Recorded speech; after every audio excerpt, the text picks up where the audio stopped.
What it is, it's your boy Dutch, the Damon, and you now watching Damon Time with Dutch. On today's episode of Prison Stories Uncut, we up Hagerstown, RCI, Roxbury, trapped on that farm with it. Now, this situation happened over 20 some odd years ago, right? You had your boy up there trapped on that farm. But before I hop off in the storytelling mode, I'm gonna go ahead on and run a shout outs down for the people that been supporting the channel through Cash App, man. First up on the list, we got the brother Marcus Goldstein. This brother blessed the channel with his hard-earned money. Stay locked in, brother. I got it. Marcus Goldstein. Next up on the list, we got the brother Malik Valentine. This brother been blessing the channel since day one. Appreciate you, brother Marcus Valentine. And last but not least, we got the sister Sharice Campbell.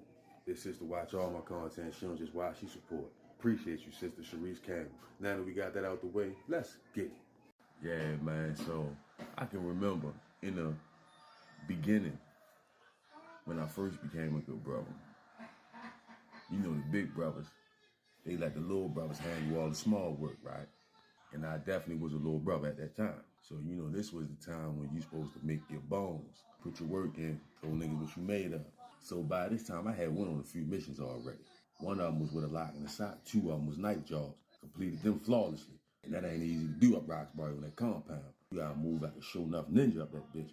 But anyway, yeah, so I can remember one of the brothers who was ranked at the time. Brother came and hollered at me in the big yard, let me know I've been selected to go ahead on carry out the duty. Brother went on here and handed me a list, right? On the list, it was a list of dudes, it was names and how much they owed next to their name.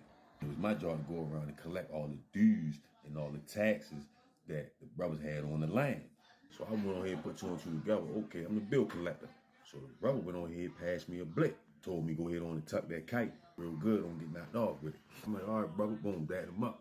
We don't head back to big yard activities and shenanigans. Now, once they called the big yard, we go ahead on back in the building. Now, the brother that gave me the kite didn't sleep in my building. This was back when Roxbury used to let two buildings in the yard at one time, right? So housing unit 4 used to go to the yard with housing unit 2. So the brother that gave me the kite, he slept in housing unit 2. So he wanted me to collect from all the brothers. I mean, all the guys that owed him privies, not just brother, but anybody that owed him throughout the other buildings that he couldn't get to. You know, I'm taking on in my duty. We go back in the cell, COs come around, do count, we come back out for day room, showers and all that shit, right? We in the day room full swing. Now I'm knowing that I'm being watched and seeing how I'm gonna deal with this situation and this task that was put on my lap. I mean, I ain't the biggest nigga, especially back then in them days. I was real skinny in my teenage years. I've been dealt with the task to go ahead on and collect dues from stone cold killers up on that farm.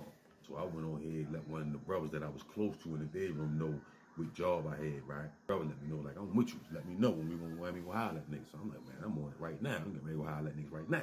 So one by one on the tier, everybody that was on the tier that owed the brother, I was checking them off the list. Track them down in the day room, walk over with the net bag, you got that for the brother?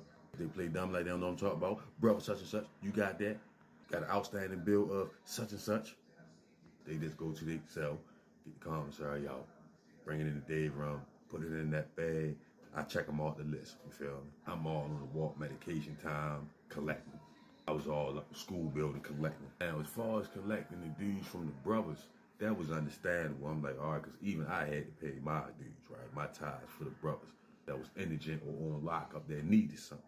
So I understood the science behind that. But when I was going, pressing out known killers in the city, gang bosses, niggas that was just all around men, period. I would walk up, let them know what it was, whoop, whoop, whoop, whoop, whoop, and they was kicking that shit out like it wasn't nothing, man. I couldn't believe it. I just knew somebody was gonna give me some feedback or some kickback about something, but it was already established. It was already written in stone. So me coming to get the payment really didn't mean nothing to them for the simple fact that they would have paid it regardless of who the brothers sent because they was paying the brothers, not me. I'm talking about anything underworld. If you was involved in any kind of underworld activity, tobacco and whatever else nigga could be selling in that motherfucker, brothers wanted theirs.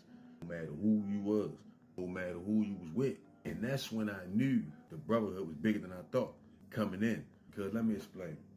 To be a part of the red team or to be a part of the blue team, or if you was one of the DC boys, or if you was FTK or whatever, right? You didn't get automatic respect. Not on that phone. Because you got civilian niggas, they might click up together, it might be 10, 15 of them, and they going for bag. They'll go to war with the Bloods and the Crips in a minute. The DC boys in a minute. We talking about civilians, niggas that got life, niggas that got 100 years. They ain't no gang or nothing. They just up there together and they sticking together. But anyway, those same guys respected the good brothers though. They paid homage to the good brothers. They paid their percentage to the good brothers. They wasn't paying the red team, the blue team, and no other teams. So it was levels. It was different levels to that shit. And I knew I was at the top of the food chain. You know how I be. You know how I feel to be a little nigga and have grown men terrified to raise their voice at you. I don't care what nobody say. If you ain't never had that type of power before, if you ain't never been through that, you don't know, you ain't got shit to say. Because you gotta have power first in order to know what to do with it. If you ain't never been in charge of hundreds of other men, you ain't gonna be able to relate. But it do something to your spirit, it do something to you. Whether these niggas wanna admit it or not. It's either gonna make you better or it's gonna make you big-headed. One or the other. But don't ever forget, that same power you have breeds envy. Just because they respect you and fear you don't mean they like you. In the moment they got the upper hand and the tables turn, if you abuse your authority when you had it, they ain't gonna spare you.